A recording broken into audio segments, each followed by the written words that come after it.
Hey guys, how you doing? Okay, let's hop right on into this. We're not going to waste any time. We're going right into the London. Radio, let's do this. Okay, D5, now you have D3. It's kind of a way to get into the London system. You can do it many different routes. E3, Bishop G7, H3, Castle Kingside, E2, C5. C3. The standard setup, you always make your pyramid like this. B6, B3, and then if he plays C4, of course you guys know what to do. You just slide on over to A3. That's the best move, and then what you should do when he plays C6, you should play B3 to instantly break up the structure. But in this line, the player played knight BD2, which wasn't the most accurate. It's an okay move. It still is fine, but this is more in rhythm with the London system.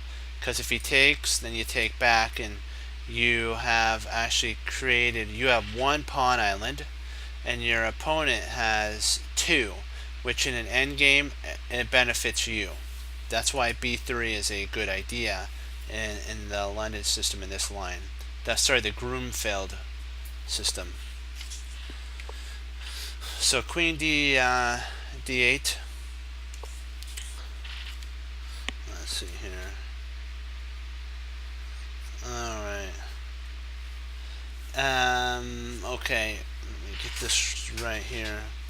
Bishop F5 is another idea. This move right here plans to set up when he plays B3 to set up with B5. See, the reason you have to hit B3 right away, the queen can't retreat back to D8 and then play B5. Sorry, D8 and then B5. That's the idea. So if you kind of do an inaccurate line, this is what'll happen, and then B5, and you play B3, and then wham, B5.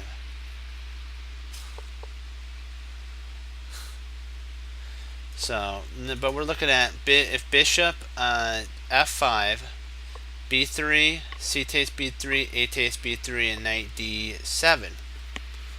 The idea is to this actually favors white because of the pawn structure, and G6 kicks the bishop out. E4 is actually best in that line because you're challenging the knight, and when knight takes E4, then you have D takes E4, and you have to retreat your knight back. The whole idea about if you're wondering why E4, hey, how you doing, is white wants to actually play E5. That's the whole idea for sorry, E4, not E5. E4 and then E5. Sorry, I have to do the right move sequence. This is what white wants: E4, E5. And so how black takes advantage of, that is he rams a bishop right in the throat of black. I mean, in the throat of white. Sorry. White now has to take because, I guess he doesn't have to take, but this is a painful pin. So sometimes the best idea is just to, cut your losses and take.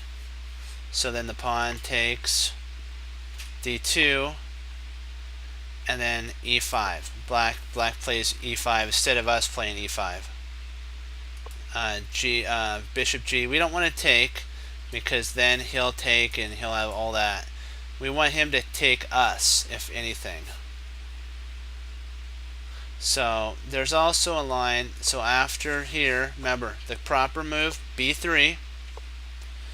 So this was the line if he played after knight BD2. There's queen D8, which is actually the proper move. Actually, it's an interesting move, which is the next one. This one is the proper move. Then you have f5, and the final interesting idea is, let me see here. I gotta make sure. Did I set this? Hold on. Oh, did I? Oh, I didn't continue on. Sorry about that. I thought the thing cut out here. Okay, f5 is an interesting move to undermine the structure, but remember, when you're all in like this, it's either win or lose. So you have to be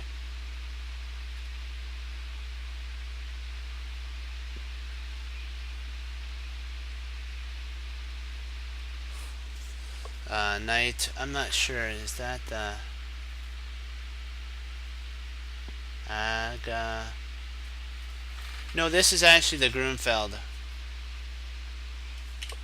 And then he goes back, and you take, and now you've fractured the structure. So d5 is played to kick the knight out. Knight bd7, and then g1.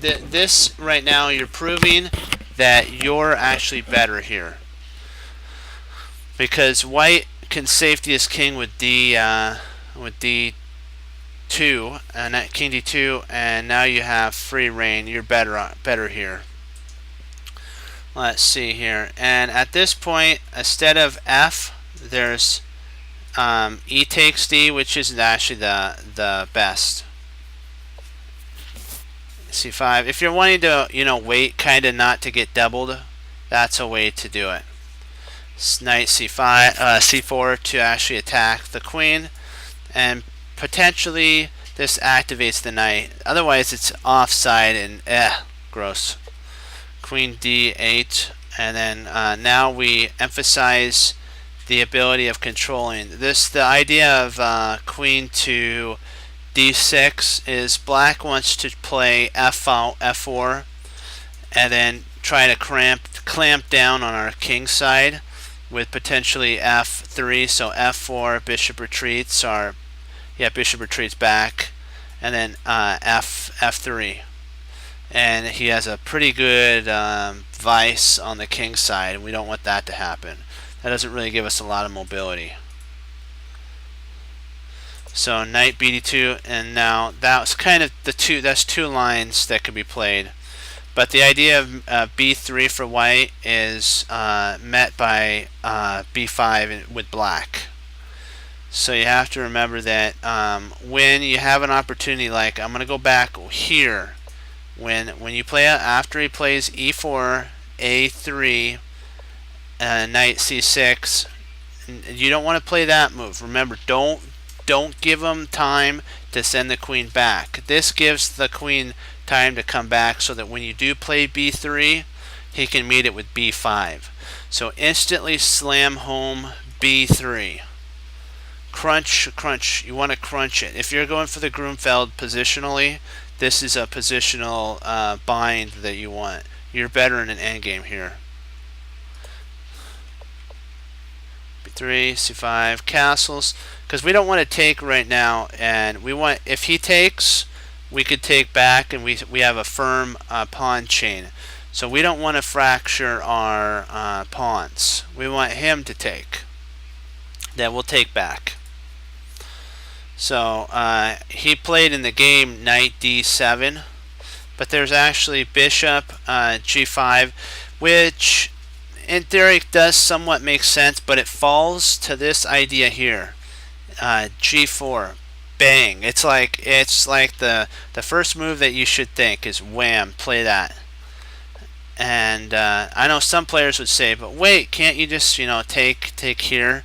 No, that's not a very good move, because you have a bishop protecting the knight, and there's really no play. There's not enough pieces to come in.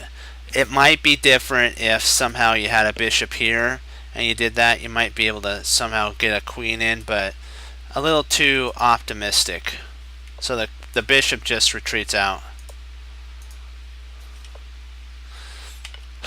B takes, and then rook a b1. This isn't a very important move at this moment. This takes advantage of the b file, and we'll then we dominate the b file for this moment being. There's also an idea if you want to, if you're going to play like passive, if your opponent plays this, play bishop takes and c. Then when he plays c takes d4 3, c takes d3. This pawn will eventually fall later on. You're going to have to maneuver around a little bit. He's going to try to play like knight here, try to get you to trade off. Don't do that. Don't do that. Don't let him reconnect the pawns. This is a weakness, and there's no light squared bishop. We can take this pawn and be a whole pawn up. So just keep that in mind.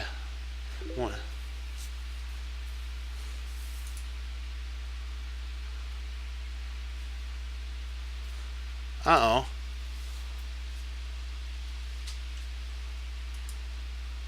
Let me pull up the Twitch chat. Come on. Hold on. Let me reboot the Twitch chat.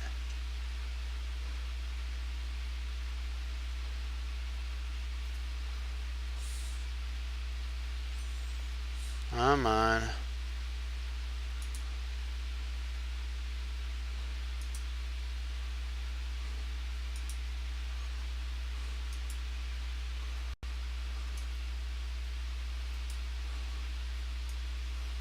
Okay. Now let's get back into our London system. Okay, everything's back to optimum. Let's keep going. Oh.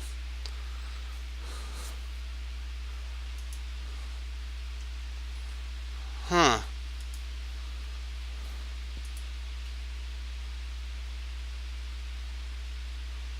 Oh, it was? Okay. Wow, that's weird. I just got it. Okay, alright. B takes, C takes. Okay, where are we now? Alright, here. Now he's reconnecting his pawn structure, so why not just send the queen in? This is kind of the idea of let me see, where am I? Hold on. So we're on 15. Gotcha. This is a favorable endgame. Oh, the very top?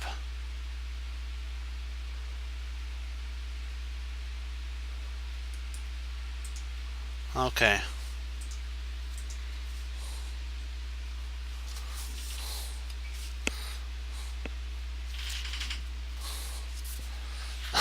That's interesting.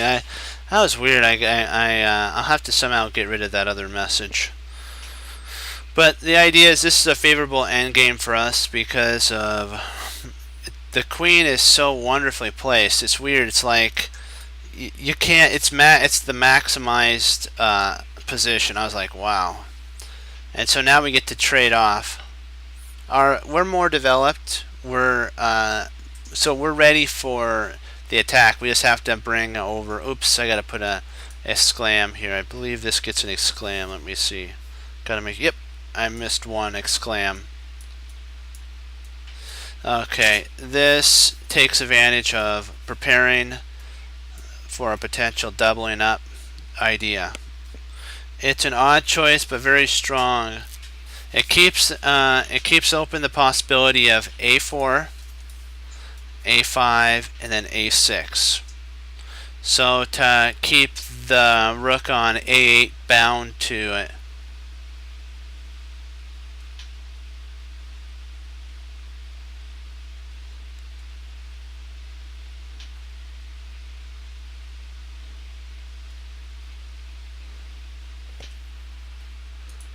Huh.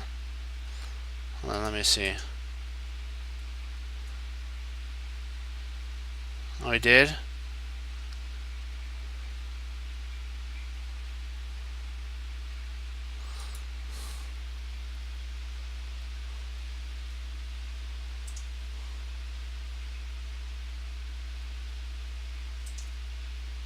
Okay. Well, I'll have to look into that message in just a sec. But that's the whole idea of keeping the rook on A1 instead of playing AB1 was to get your pawn to lock down here. on the A file, and it just keeps a bind on the queen side, and that's what we're actually wanting.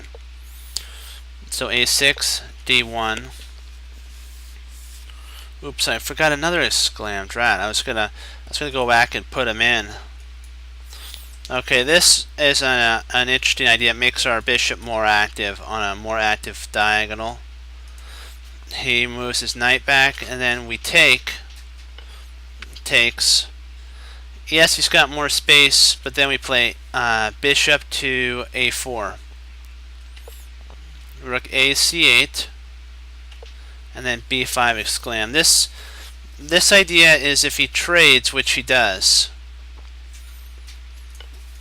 we now have control over D5 and the whole rank of the 5th rank. That's the whole entire idea. The bishop was controlling this. Now we can play against D5. Let's see. Okay, B. Okay,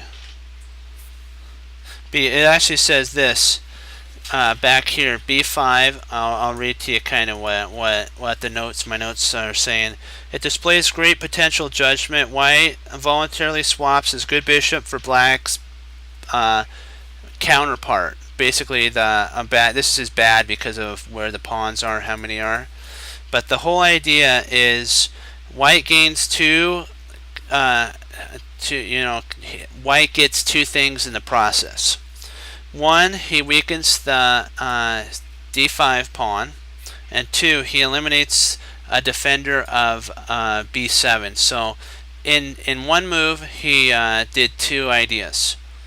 He eliminated the defender of D7, and he eliminated potential defender of D5, and he controlled the whole 5th rank. So that's a pretty darn tootin' good move, I think.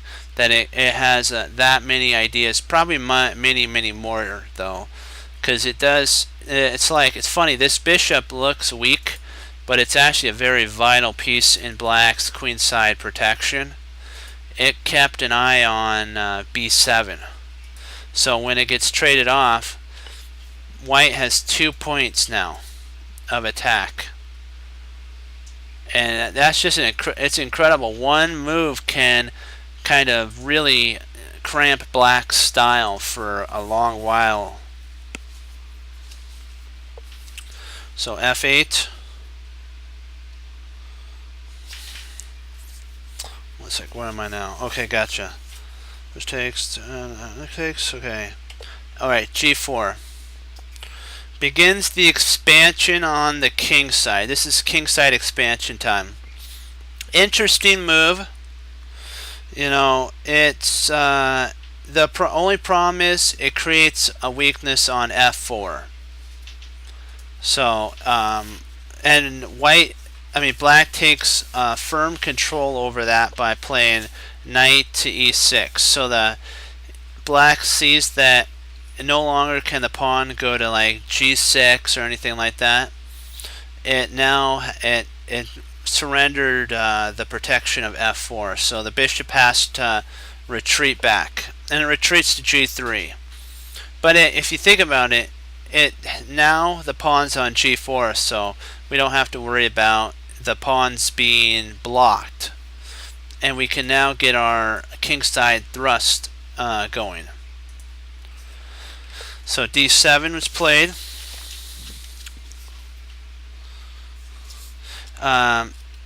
They're saying that H6 right here is an interesting move, though. H6. It eyes the F4 point here. Excuse me, and may have to keep the bishop there and basically keep his. It's going to stunt white's development a tiny bit because he's not going to be able to go to basically E3 because the bishop will take that, and it's To close the game, which benefits actually black, because black has two knights, so this knight can't really trade off. So that's why this move is a little better than the move that was played, rook d7, because there's no real threat at this moment. Rook d7 could be played anytime. They should have started off with bishop h6, allows for a spot for the king, and then you can play d7. But didn't do that. Played d7 right away and missed out on that opportunity. Wonderful opportunity. So rook e1, knight h6, and then he played a dubious move, which really doesn't have any point to the move sequence. He should have played either knight to e5, bishop takes, knight takes, and then rook takes would have been a better idea. Because you always could, after the trade, position a knight to f3. So if worse comes to worse, let's say we play here and he does something like, we'll say he moves his king up. We'll just say, let's say we play here, he moves his king up. That's a potential idea. Then takes, if takes, and now you get a bishop. That's a really wonderful place to bishop. Or maybe even better would be rook, because now that's double attacked, so you'd have to play something like that. Oops, 1 second. Get out of there. So, but he played F, and best for white would have been actually G2. If you're wondering what the best move is, King G2, because you'll see later on there's a tactic that really was very, it's a deeper one, it's a deep tactic that King G2 was important to be played. If white had played that, this one tactic would have been a really beautiful tactic. But thankfully, black didn't see that. See this move here, bishop takes, and then if you take back, knight takes, and then d4, which threatens to pick up a rook in the process. But if the king was on g2, so if we go back here, and let's say that we, instead of moving there, we moved our king to g2, and he tried this idea here.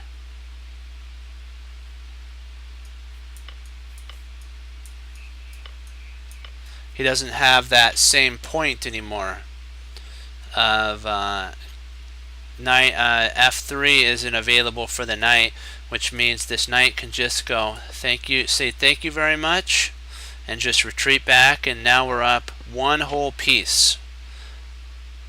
He has 2 pawns, yes, but we have a piece, and that's good enough for a victory, because we can clamp down this and use our pieces to maximum effect. So that's how come King G2 was a very important move sequence. So we'll delete that. That's why that was a sad that black missed this move here. But there's a way that you can counter that. Instead of taking, you can play bishop takes knight. I mean rook takes knight on e6, bishop takes, and then king takes, pawn takes. In balanced position, but still slightly better for white, because he's got 3 minor pieces, and it's somewhat of an open game, but not really. And I'd give a probably 60-40 chance, 60% to white, that's just my opinion, for victory, and 40% chance for black, because I like having more pieces on the board My teacher taught me that you need at least 3 pieces, or at least a pawn or something involved, to mate a king usually. So if we have 4 pieces on the board, that means we have more than enough opportunity to mate the king. So king h7, king g2, which white was able to kind of regain their thought and was able to see that, this is a problem here, so I should move my king to g2. And so he gets an exclam at last. f6, knight e3,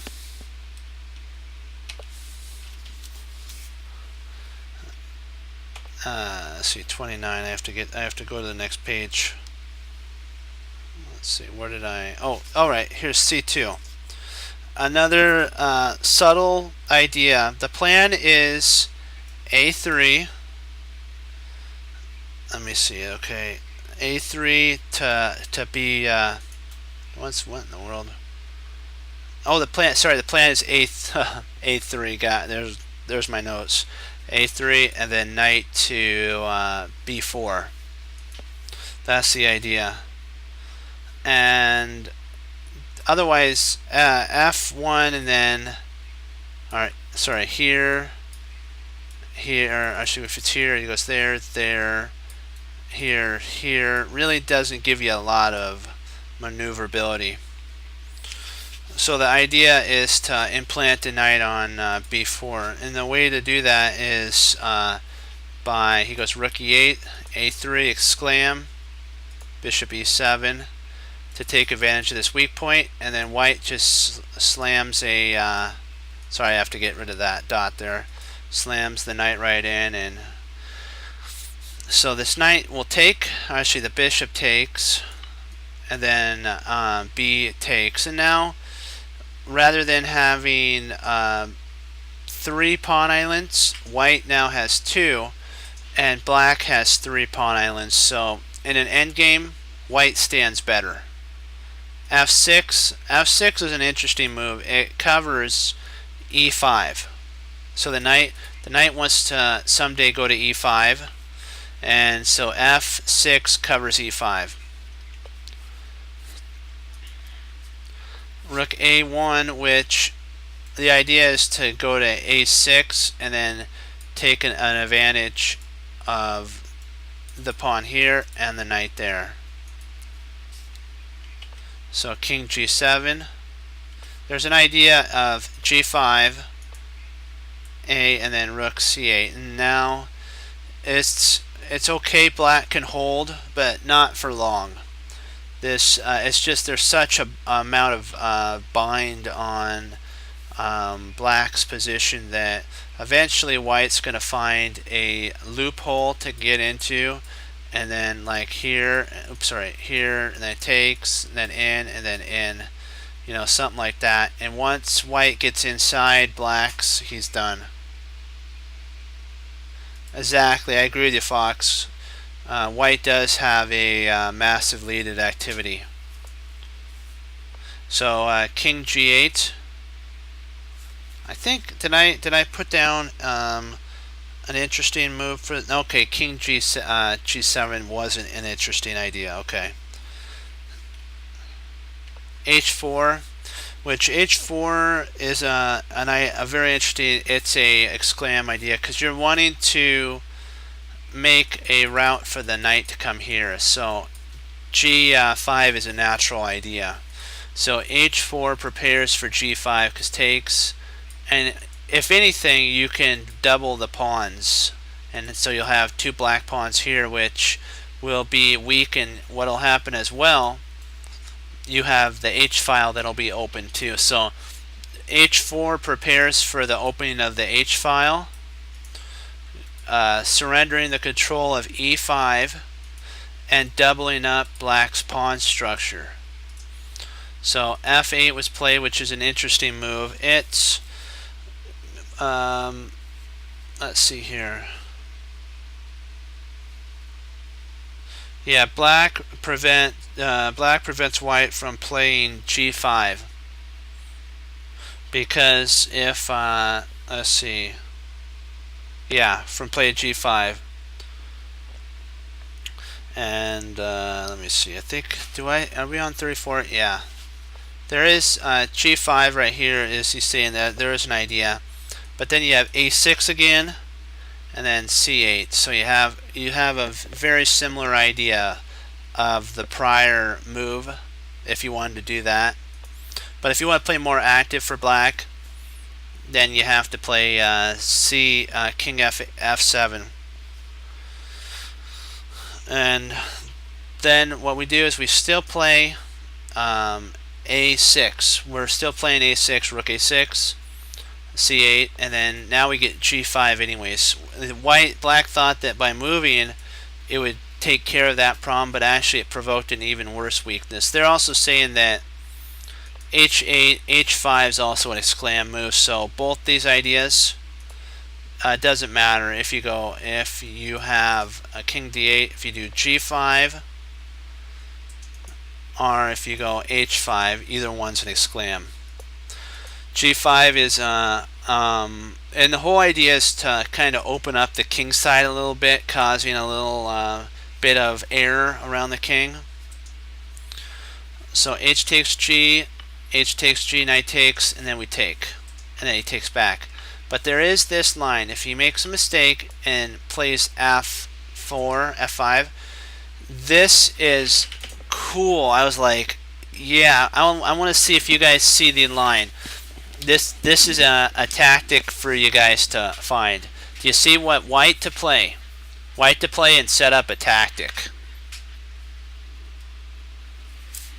I'll give this tactic to you guys. Just you take your time. What is white going to play? He can set up a tactic here.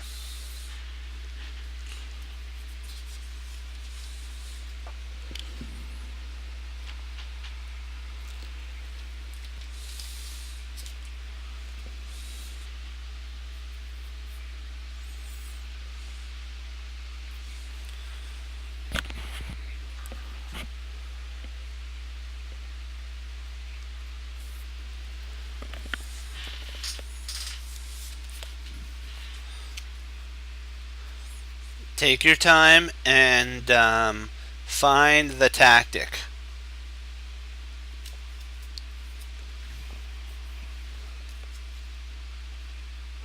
Just look at what did this move right here. I'm gonna go back. What did this move leave behind? Just think. What did this move leave behind? And make your idea based on what did this pawn move leave behind.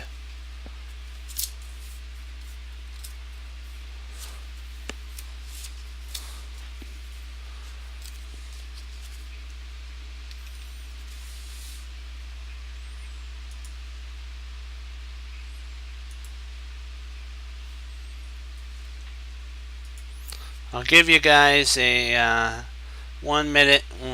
Just gonna give you a minute to think about it, and then I'll show you the move. Remember, there's no wrong answer. We'll go over it and we'll talk about it. Okay? No wrong answer.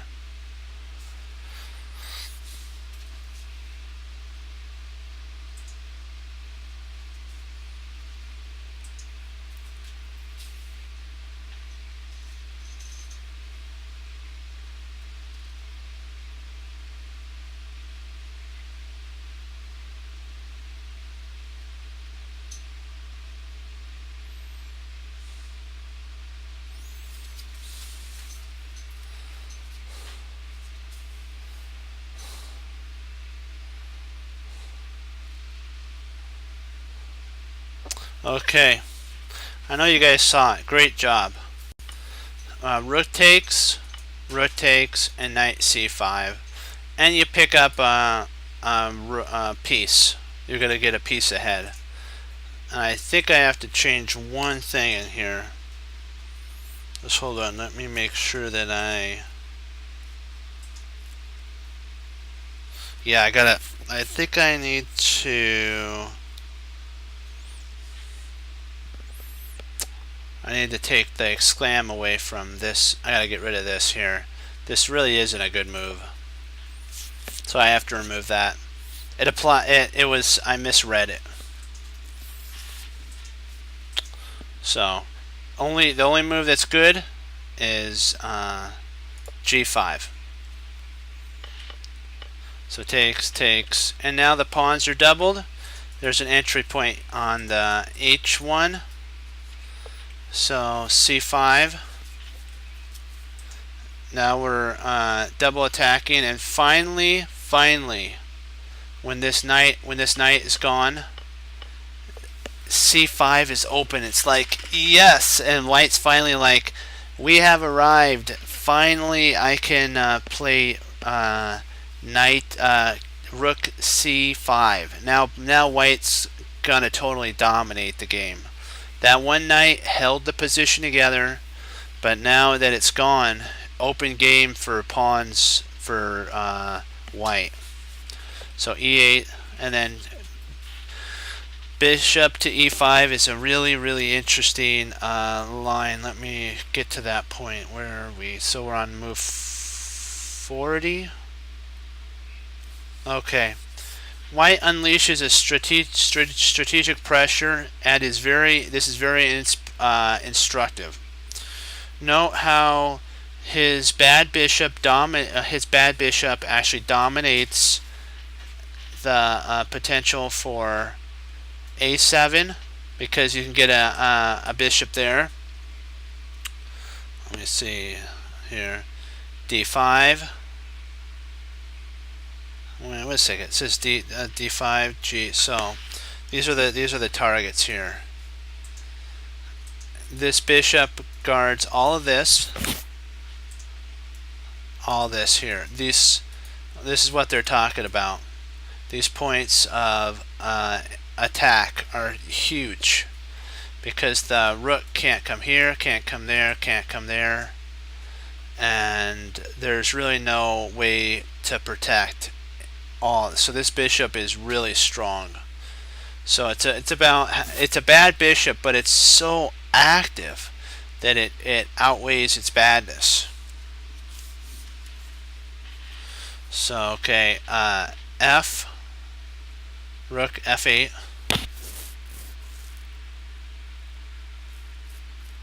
Let's see. C to A5, which now we're eyeing the pawn, and then A8. There's also a mistake. If C8 to kind of hold here, you can actually check. E8, you grab a pawn, he comes back, you drop your bishop to G3, F, and then C6. You picked up a pawn, and we're equal material now, and we have the ability to go C5 and pick up a whole nother pawn as well. So there's we can go this way or that way. Depends. We can go after the knight or the pawn. That's why rook A1, he had to retreat back, and then we played rook A8 for black and A1. The idea is we're wanting to see if we can't infiltrate the H7. So rook B8. This prepares if black goes H to go B6. So like when he goes H1, B6. The B6 idea is very important. Rook B6, because what if you take? He'll take, and then he'll have this open file, and so you don't want to do that. Don't take whatever you do in that line. Just play H to A8. And then if he takes, this is closed. Remember, you are the one that's controlling all the open files. But white's activity is out of this world. This also threatens to win a rook on. So if he plays something like a king move here, or let's say here, you can actually pick up a rook. Wham. So just be very careful with a pin. So knight C8, rook A5 to A6 to go after the pawn, and then king E2, rook E1. this is what Black's getting pretty desperate here. That's what he says. And let me see, 46. Gotcha. This defense was played. It's G3 is an interesting move for a check. So you can actually check with C7. So you have to be really careful with where your king is. So D6 jams the hole so that he can't go here. And boom, we grab the knight off the board. Now it's white. I'm gonna say a 90-10. 90% white's gonna win. I'll give it 70-30 because this knight gave it 40-60 because it was a chance to hold the pieces. Now that it's just down to the rooks, now we can implant a rook to e5. That's hanging, everything's hanging. So f8, and then bang, we take a pawn. We come back, grab another pawn, and then we go rook to a1. We're up a whole pawn. Best though, don't get so worried about coming back here. Grab another pawn. Wham! The worst that happens is the king moves here. Or if the king moves here, you bring a rook over to c5. If the king moves over here, you just drag that rook right back down to a2. You're up a whole pawn. So don't get worried about defending if you can give a check and then come back down. a2 is played. King b6. And rook to c5. This is actually where the game stopped here. But the continuation went c6, takes, and then now we grab a pawn, and this would be the continuation of the end. Because white has 4-2, 2 protected passers, an active rook. Black has a passive rook. No points of entry for any attack. That's covered. That would be the only point to attack the base pawn. And yes, the king's active over here, but these 2 pawns hold the king down. So we're totally winning here. And then we're going to do in summary. Let's go back to the beginning what it says. Even when black meets after this, he goes back and he goes b4 and then he plays b5. He says white still has a strategic advantage. He'll try, and if we can get e4 in, if we can get e4 after we trade off a little bit, we're good. Also, the London bishop, if we can keep control of keep our bishop together, will give us an advantage to counterbalance our slight inaccurate move. We still have a strategic advantage because of our good bishop. Let's see here. Also, take note that bishop d1, remember when we played bishop d1 when his bishop was over here? We had our rook that slid over here, bishop d1 and bishop there, and eventually we played bishop to b5 and traded off. Keep that strategic idea in mind. And at the right moment, you can go a4 when you have your 2 rooks here and put a bind on the queen side. Just keep, those are the main ideas in that game setup. Alrighty. Let's see, I have some games. First one is an Alekhine game. Alright, let's take a look.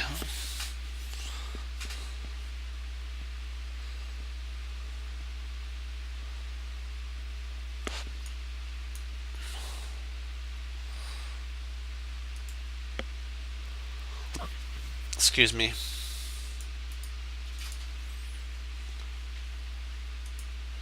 We'll pull up a input. Okay, this one was interesting, but I don't understand some of the moves. Okay. Let's see. Alekhine's white.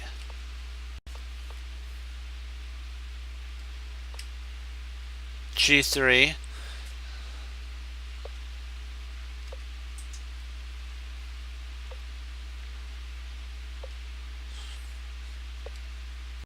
So what move? Tell me Fox, when you kind of don't have a move that you're wondering. Oh yeah, turn off the engine. Yeah, gotta turn off the engine. There we go. Yeah, do you tell me when you wonder what a move is, because then we'll look at it and see. Like E5.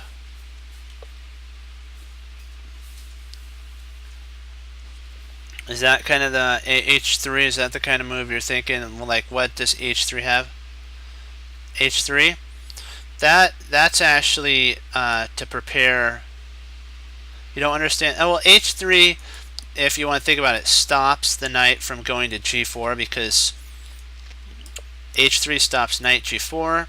If bishop goes to H5, you can actually shut it down with G4. That's an interesting idea. And then he has to go back. And we're going to castle queenside eventually. We're not going to castle kingside if he does that. This shuts out black's ideas of infiltrating in. And if he ever thinks of getting a little happy and playing there, we have G3 or F3, and this will cost a knight, and black gets nothing. So H3 is actually a really strong move. It has a multitude of ideas of keeping the knight out of G4, preventing H5, and preparing for queenside castling if must be. Alekhine holding all of his ideas open. And play of F4. I think that's also in the works as well.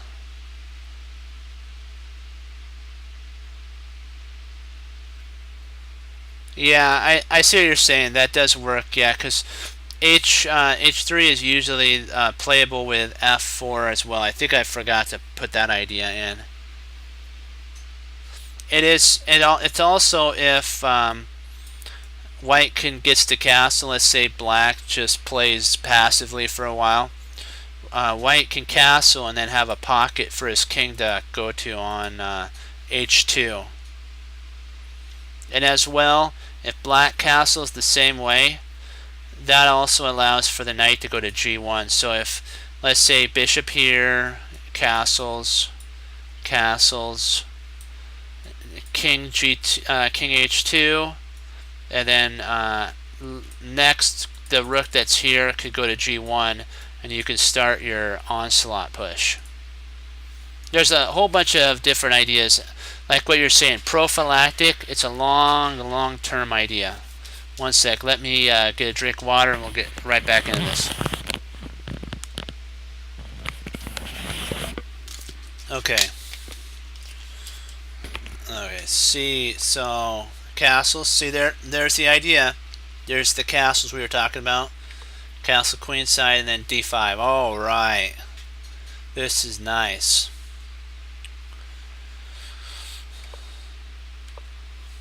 He wants black to play C5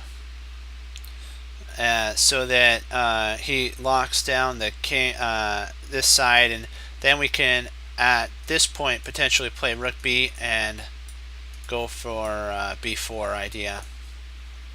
So he just plays knight to C5, bishop E3, which I don't understand. Knight C5 wasn't, in my opinion, the best idea, because now you have rook and then a push. So he takes. Okay, the queen moves out of the way. Now F3. This I like. F3 is really, it cements everything.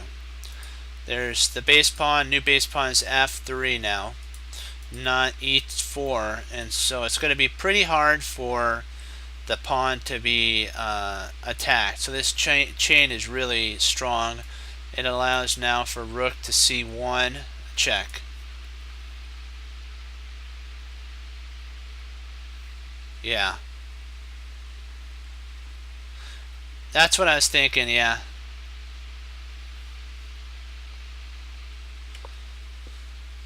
But you know what? You got to be careful. Don't get hasty about putting pieces on.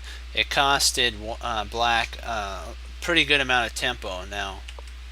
And wham! Oh, I like how Alekhine plays. It's like, you know, art on a board. And then A4. You gotta love this. The king's so unsafe. Look where all of White's pieces are. Yes, they're all on the king's side, but they're doing nothing. This chain here stops the knight from infiltrating, stops the bishop from infiltrating, stops the bishop. It's like, what in the world? This chain right here stops that, that, that. If you go there, what do you gain? So you have nothing. Queen C. Now the knight's protected, and the next move we're gonna play is rook FC1. Oh, nice. Because if he takes here, wham. Bang. There you go. So the king has to move. There's the rook. There's our Freddy rook coming over to occupy the B square, B1. Now he just retreats back. Next is going to be B5. Oh, this is such a strong game. C5. Bishop B5. There we go. Come on, Alekhine. Go for the KO. Nice. A5. Loving it. Okay, now he's bringing the last, and even VAR talks about this. Don't leave a piece behind. Bring all your forces into the fight. Don't just be a one or two piece attacker like Jeremy Silman says. You want to go for the KO, like here and here with a push. C8, B. Nice. We're getting rid of a. If he takes here, we could just take back here, and now we're threatening to push onward.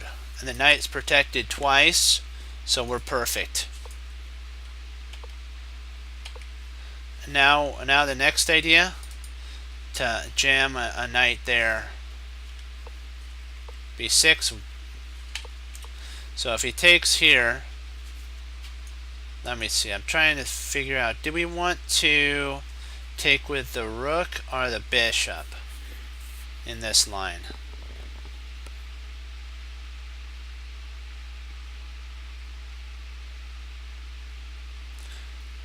I'm kind of liking, actually I'm liking taking with the pawn, in my opinion. I like that best. Then if he plays there, now we have bishop to F.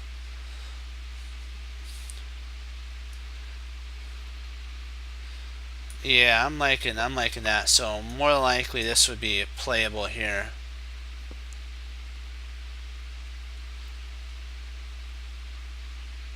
And then I'd probably first start with rook takes.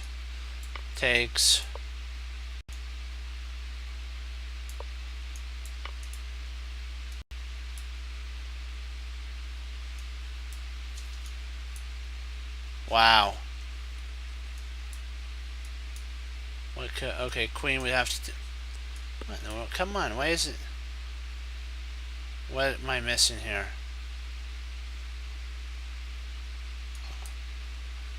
What am I missing here? What am I missing? Let me see. What piece am I missing to block with? Hold on, I need to turn on the engine. I'm missing something here.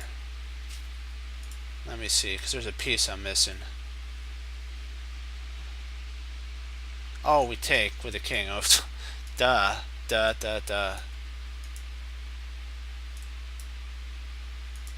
I knew there was something I was missing.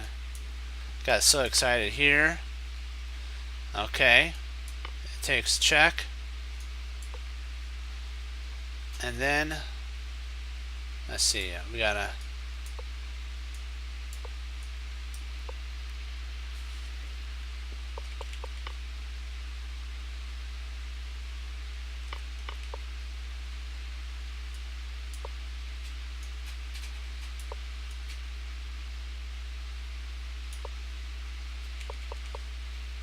try to figure out what's the fastest mate here.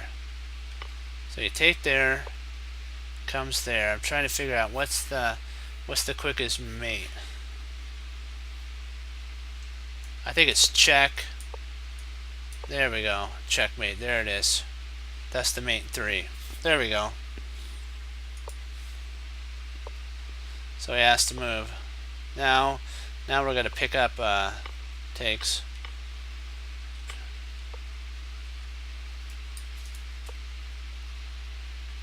Yeah. B6. We got it. That's right, Fox. That was the mate and 2. Or 3.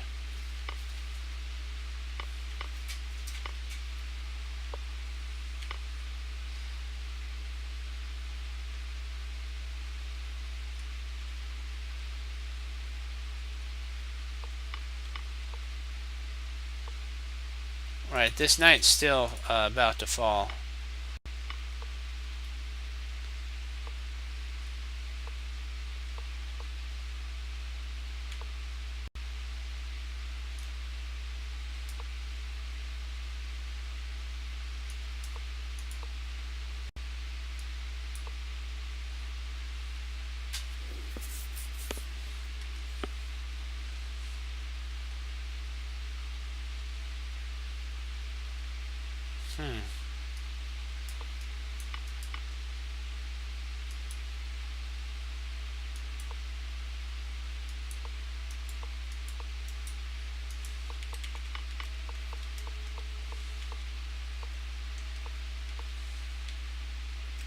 Wow, nice game. I kind of like the more forcing line. This is kind of like, intense here.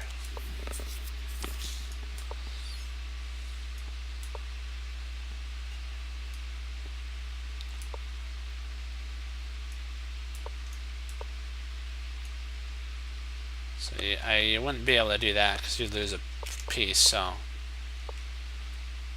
So you'd probably have to play there, and then he'd move his king over, and he'd have to take here, and then yeah, you're actually winning here no matter what. You can go either way.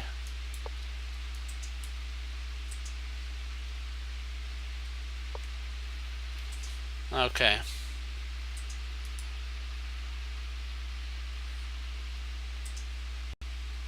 Ooh, Khan. You gotta love. He's a great player too.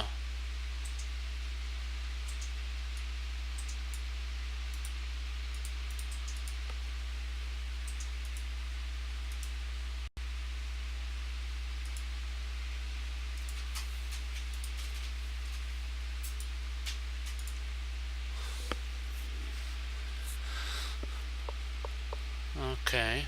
Do you have some? Yeah. Do you have any? Do you have any like areas you want to work on here that you have a question about?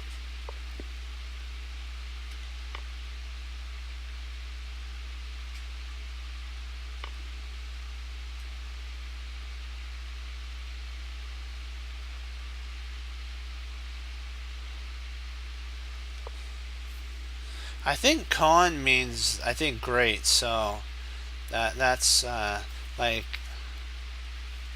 okay. So there. C3.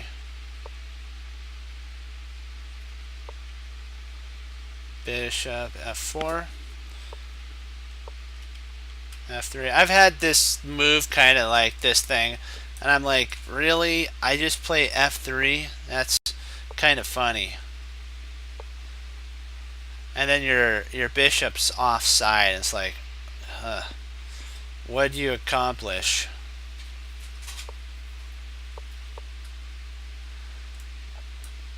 So if he takes here, he gets a wake-up call because he's going to have to go there. Then you take, and you can bring a knight. So you'd have to castle at this point. Because if you didn't, let's say you played queen up, there's actually that. It's surprising, but it actually works. Yeah. And then you play there, and then if he takes there, wham, the knight has to move. And let's see, where does it move to? It's kind of stuck.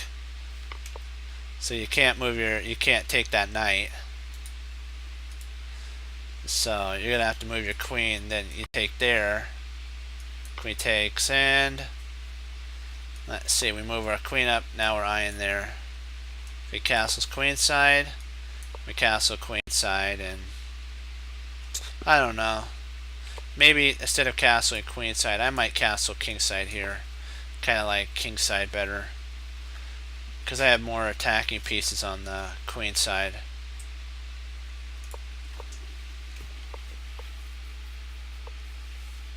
There's really no reason to take. We don't want to open up for our opponent. If we took here, he'd be more than happy to have this open, so we don't want to do that.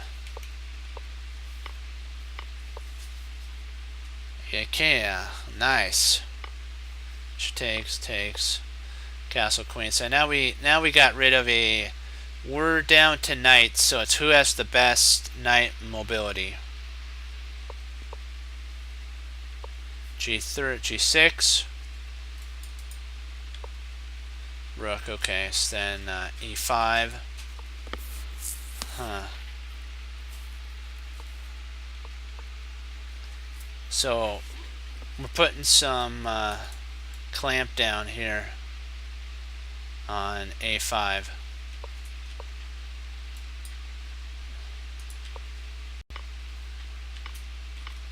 Yeah, you really don't want that.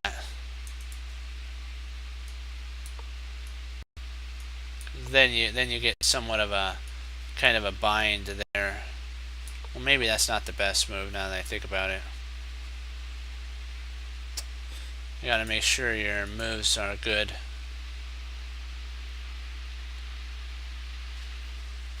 G6. G6. Let's see. Why did black play G6? Give me 1 second here.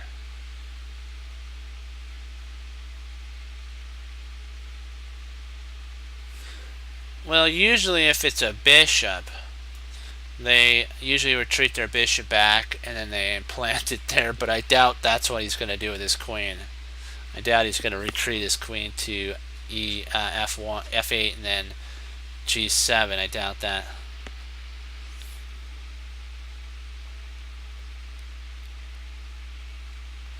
I'm thinking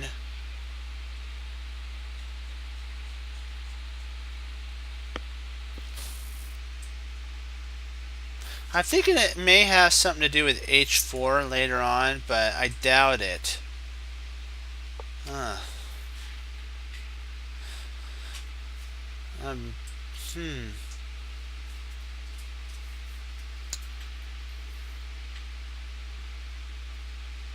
That could be the idea too. F4,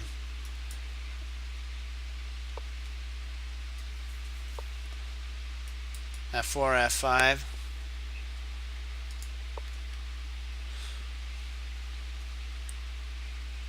That might be the idea. I really can't see really kind of any other idea. It's like a crazy move idea.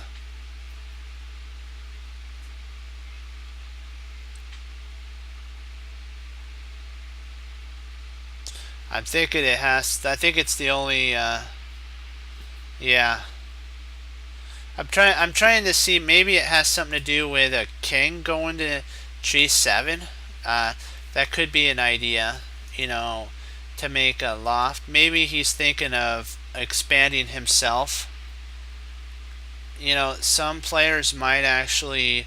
Maybe he's thinking of maybe later on going King G7, then H5, H4, H3, bringing his rooks over maybe.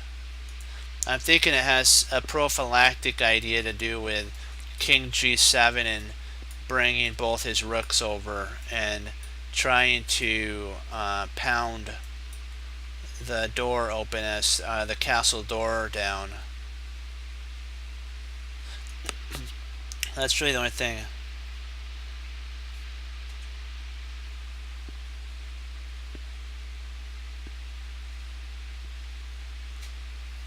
Yeah, I think it has something to do with King G7 and then rooks. That's really the only thing I could see, and potentially maybe getting these pawns going down the board, and after both rooks are over here and the king's up, maybe the king could actually just retreat to f8. He's got his two rooks over here.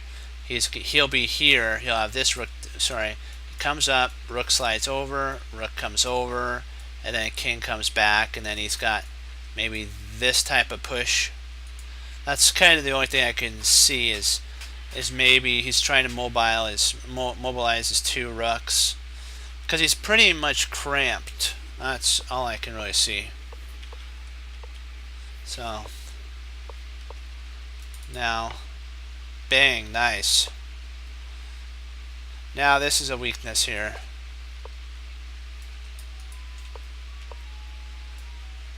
That's a nice.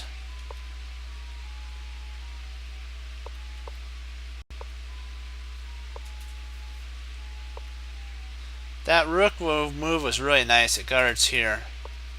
This rook's bad now. White's got a lot of cramp on the king. Nice. Now we can play doubling up here if need be.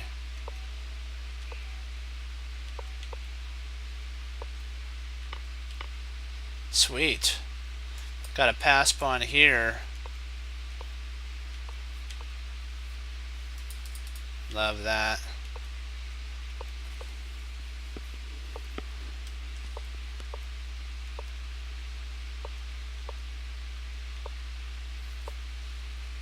Yeah, now that's a weakness. Remember, look for weaknesses.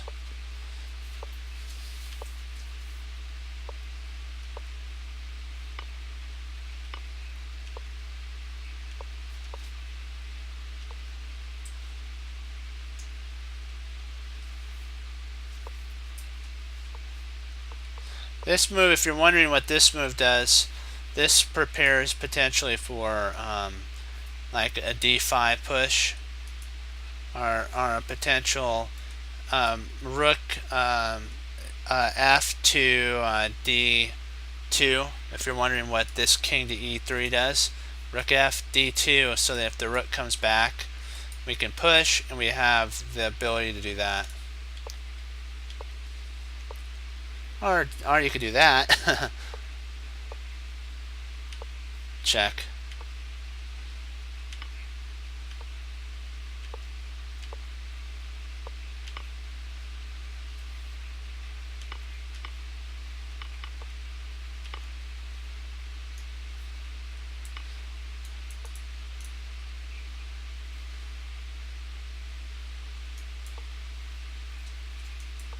There's your mate. So he has to take the rook and then go there. There.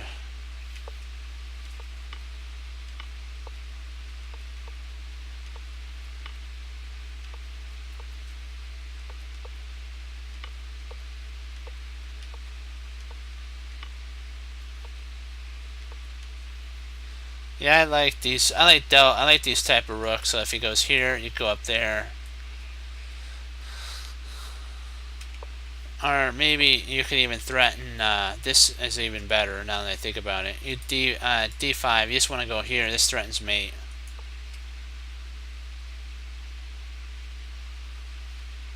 Then you can actually just play up at that point. Or just play there.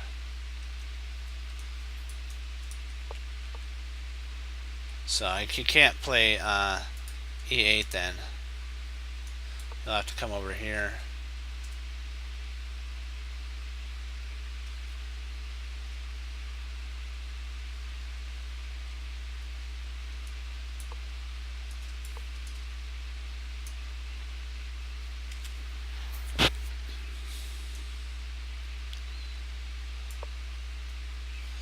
The king's cut off, and so if that's played, me just play up there.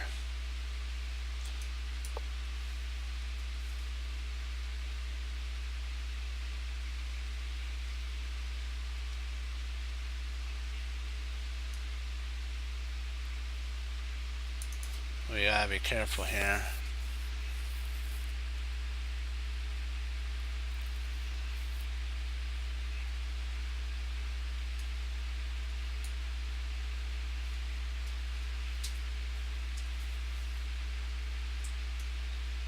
Kind of, I think of something like that, and then you play there.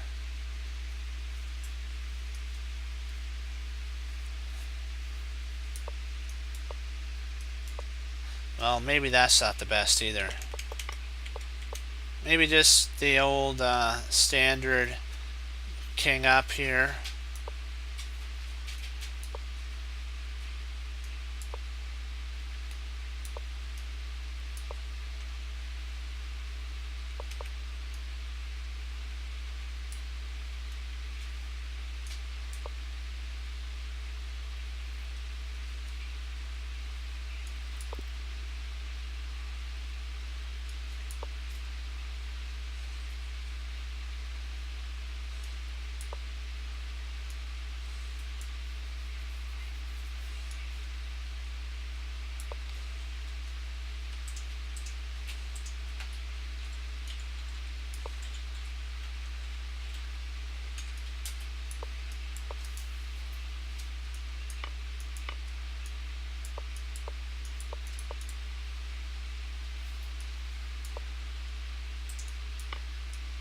Let's see.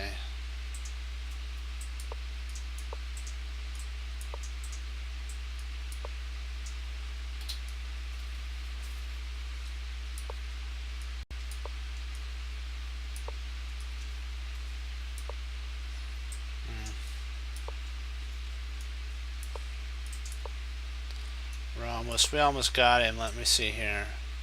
Probably check. We're close. No. Snap. Trying to find the correct mate. Well, I guess you could just play that and do that. There you go. Yeah. So, do you have any other move ideas? Let me see.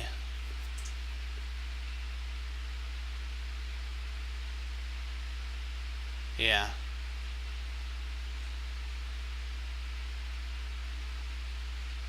That is true. That was a good idea.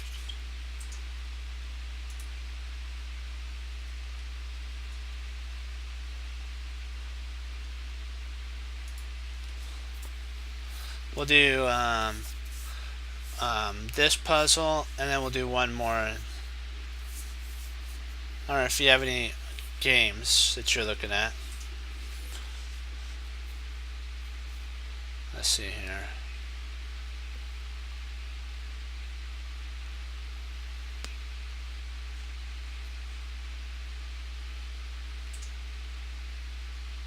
Wow, this is a pretty straightforward move.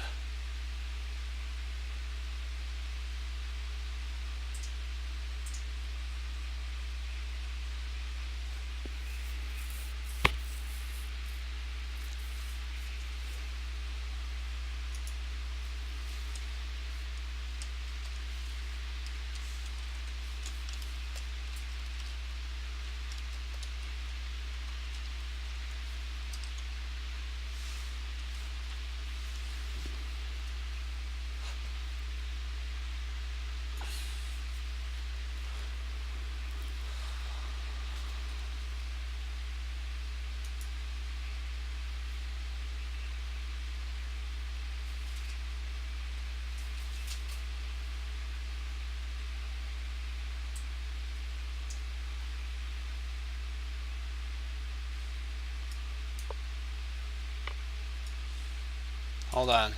Let's make sure that this actually is right.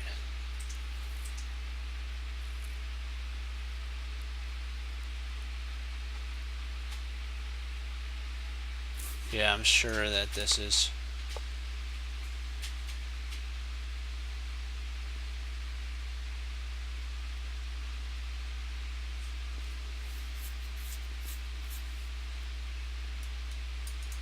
Probably queen to c4 at this point.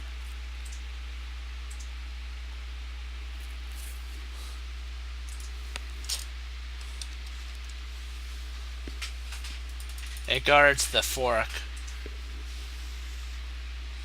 Otherwise, if we try something over here, he's got that. So this right here, it covers this right here.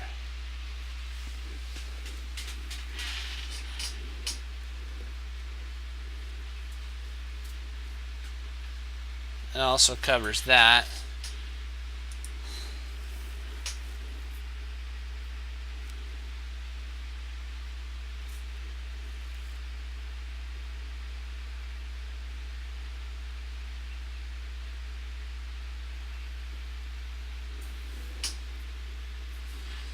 I think we'd be okay if we play here, b5, and then queen to c3.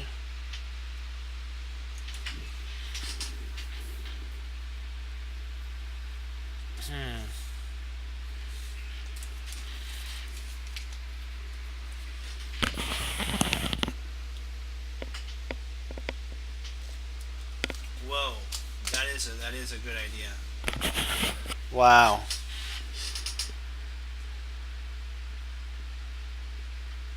Yeah, ouch.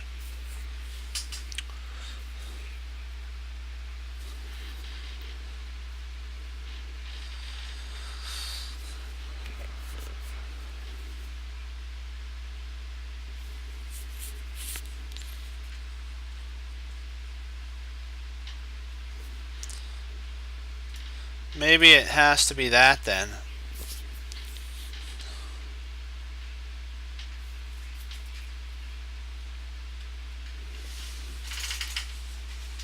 Then knight takes here. King comes up.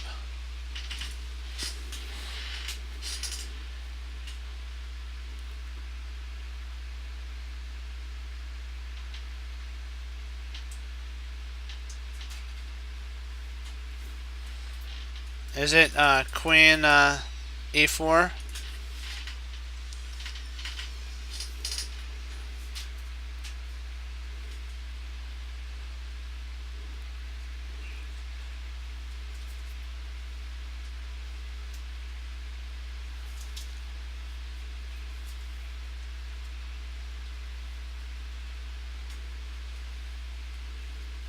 Yeah, I'm with you on that. There you go.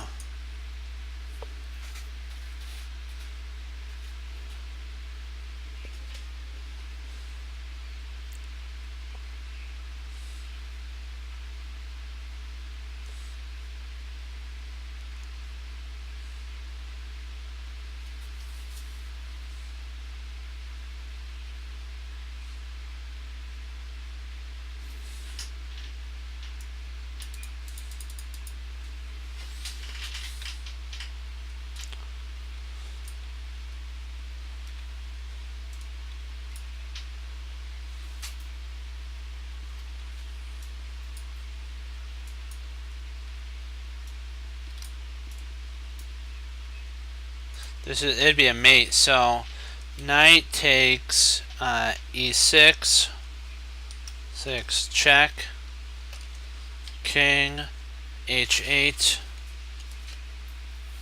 knight f6, f takes e5, or f takes e5, and then rook h7 is, I think, mate, if I'm not mistaken.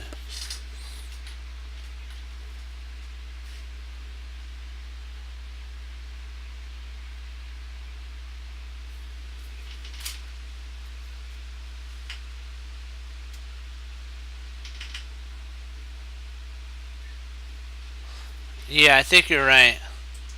Yeah, e4, then knight takes is the correct move. King d1 or king e. Yeah, it does. It's not. It's not a really big important thing.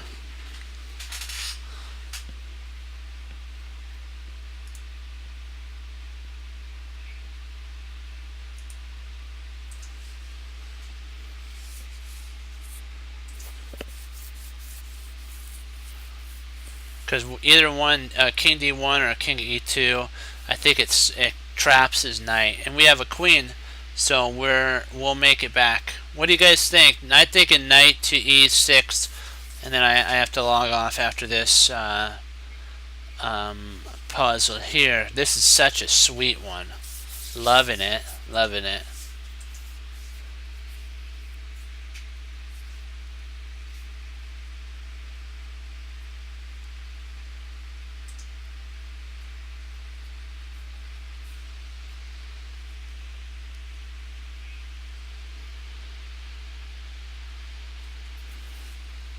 What do you think, guys? Knight takes e6 check.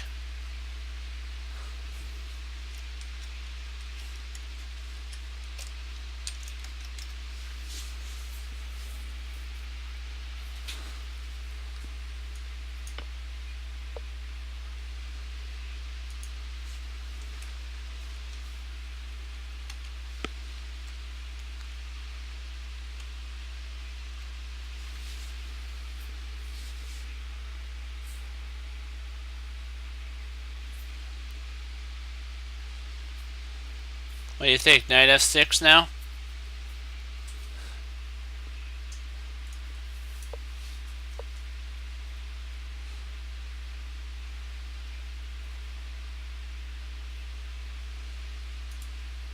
And then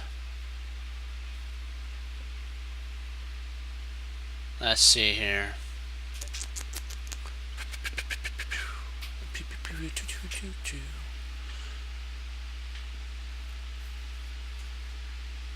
Oh, rook takes the bishop.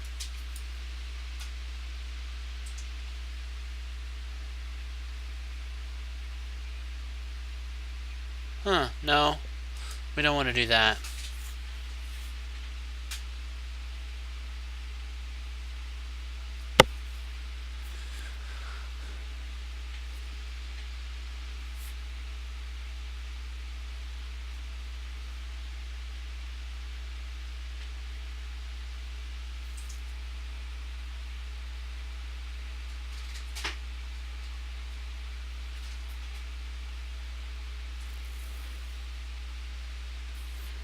Let's see if we play knight takes rook, bishop takes knight, and then I'm thinking it has something to do with rook takes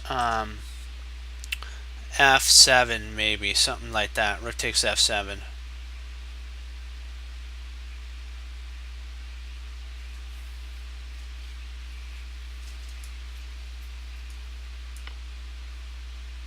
Ooh, sweet. Nice finish off with a 2550 level puzzle. Oh yeah. Oh yeah. Loving it. Gotta love it. Let's see what the result would be. Yep. Hey, we're doing it, guys. There it is. There it is. We found the right move. Right on, guys. Good job. You guys have any moves you want to play after this and takes? Do you have any ideas?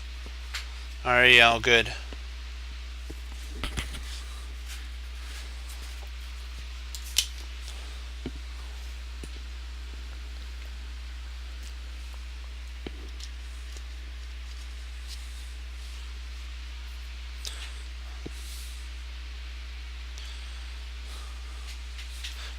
Before I log off, do you guys have any lines on here you want to look at? Oh, you're fine? Okay.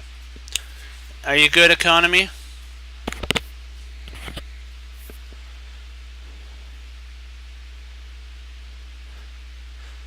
Okay. Guys, you know what? We're doing it. You know what? A 2550. We solved it. That's a Grandmaster puzzle. Good job. You know what? We're seeing all the moves. We're putting them into play. That comes with study. You know what? Your guys' patience and dedication are paying off. We're getting better. So we have to apply, like what Bruce Lee says. We're knowing what we need to do. We're applying it. We're willing to study. And guess what, guys? We're doing it. So you know what? Keep that in mind. And as you know what, keep the all the people that are in the earthquakes and stuff that's going on right now around the world in your prayers. I'm hoping everything's okay, so just keep them all in your prayers, guys. But you know what? Remember what Hannibal Smith said. A plan's only good when it's a forcing plan that you know what your opponent's going to do and you've already predicted it. Forcing moves are what you want to do. And remember, learn from your mistakes, but keep moving forward. And you know what? As always, we're gonna keep studying. Remember, a coal starts out a coal. Under pressure, it becomes a diamond, and it shines even brighter. But if you looked at a coal, you wouldn't see a diamond there, but it is there. So we just got to keep on under that pressure. We will all become diamonds, guys. Okay. Well, I'll leave you with this thought. It's Wesley So says through the Lord Jesus, as I say, God bless. And I'll see you next time on Chess Cruncher TV. Have a blessed morning, afternoon, and evening. Lord willing, I'll be back on tomorrow, and we'll go over some more of our Grunfeld. And we'll do some more games and puzzles, and we'll keep learning and keep being put under that pressure so we can become a diamond, guys. So just keep it up. You know what? We can do it. We're a team. Go team Chess Cruncher and use the mind the Lord's given you as well. I'll see you guys tomorrow and be blessed. Thumbs up, guys. Bye-bye.